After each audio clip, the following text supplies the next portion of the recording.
Ndongeye nkwaye ikaze ku muyoboro wacu udukurikiraniraho hano kuri 6+250. Uyu mwanya tuje kuvuga ku makuru ajyanye na Pi Network. Aka kanya nk'uko twagiye tubibwirwa, nk'uko kuba timu yagiye itubwira yuko umushinga wacu wa Pi Network ko ari umushinga udasanzwe, ko ari coin izaba idasanzwe, ari coin itagomba kureberwa mu indorerwamo y'ama exchange tuzi yayilistinze, ko ahubwo igomba kureberwa mu ndorerwamo ya coin izifashishwa muri good and services. Aka kanya nicyo tuje kuza kurebera hamwe, dukureho urujijo, dukureho ibihuha bimwe na bimwe abantu benshi bajya bavuga, abantu benshi bajya bababeshya, abantu benshi bibaza, kugira ngo uyu munsi nuza kuza gukurikirana iyi video kuva aka kanya kugera ku musozo, uraza kuza gusobanukirwa agaciro ka Pi Network, ese n'icyo iduhishiye mu gihe kizaza. N'abatindiye reka dutangire. Ubundi mu mezi abiri ashize habaye ikiganiro ku isi hose cya Core Team iri kubigirana n'abanyamakuru, aho Dr Nicolas ndetse n'abagenzi babafatanyije bagaragarije community aho ndetse nuko igiciro cya GCV ndetse nuko n'ikintu twakwitega. Muri icyo kiganiro bavuze ko Pi Network ahantu igeze aka kanya ko ari nta hantu na hamwe iragera ukurikije uko umushinga wabo umeze, ko ikintu bakoze kiriya kigihe ari udufirewall cyangwa se open mainnet, ni ukuvuga hafungutse agace kamwe mu duce tugera mu 100 tugize Pi Network. Bivuze ko Pi Network ikintu cyabayeho kiryagiye ku itariki 20 z'ukwezi kwa kabiri uyu mwaka w'2025 habayeho icyo twita open mainnet. Open mainnet ibyari bisabwa icyo gihe twari tubyujuje, kugeza kuri aka kanya ntawe utabizi, ahubwo icyo tuje kuvuga ni kuri Open Network. Open Network ni iki? Ese Open Network niba ni iki kizaba cyabaye? Ese nizihe mpinduka twakitaga igihe Open Network izaba yabaye?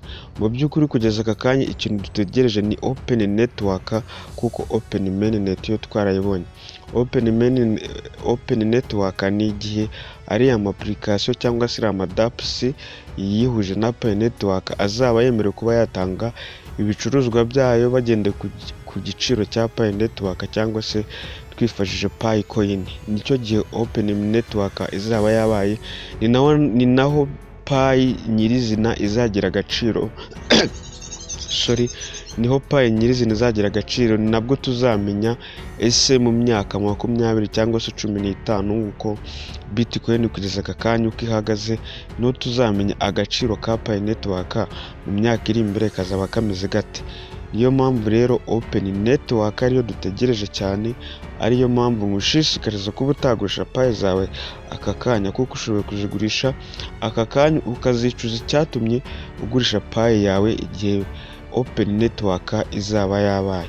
Icyo dusabwa twebwe nk'abapioneers nk'uko Core Team ihora bitubwira, nuko twaguma ku mininga, tukaguma twihangana, kuko burya ibyiza birategurwa, ntabwo ibyiza biza mu ijoro rimwe.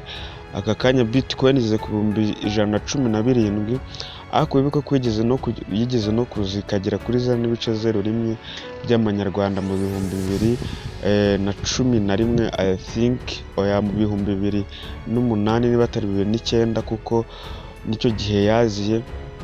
Kandi icyo gihe total supply yari 20,000,000.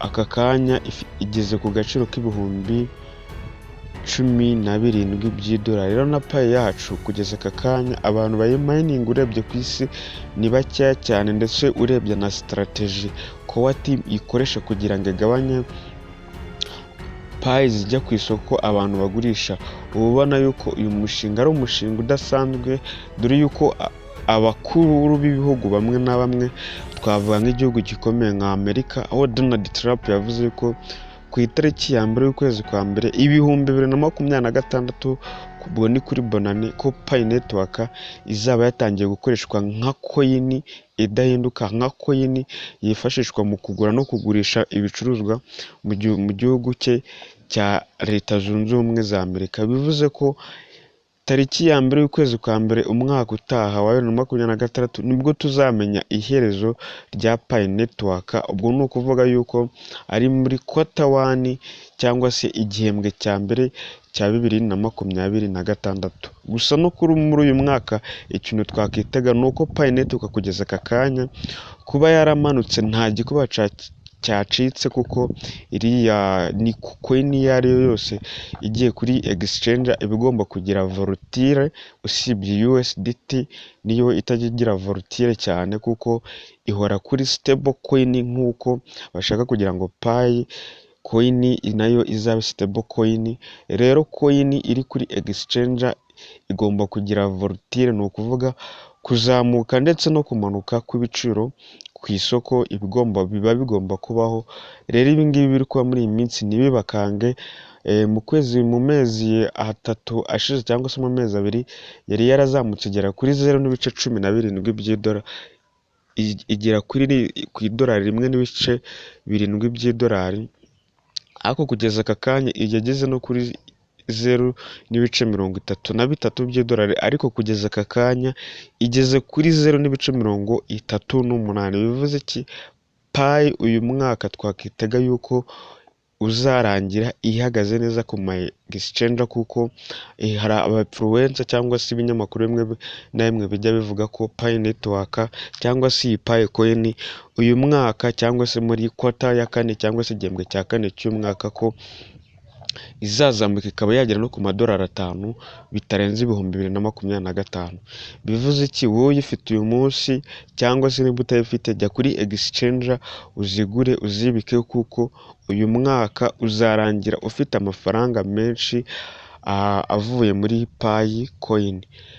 Mwibutse ko niba tugeranye aka kanya ukinkurikiye, wakwibuka ugakanda subscription, ugakanda na like ndetse ugafungura n'inzogera kugira ngo tuzabane mu bindi biganiro ndetse no ku yandi makuru ajyanye na mining.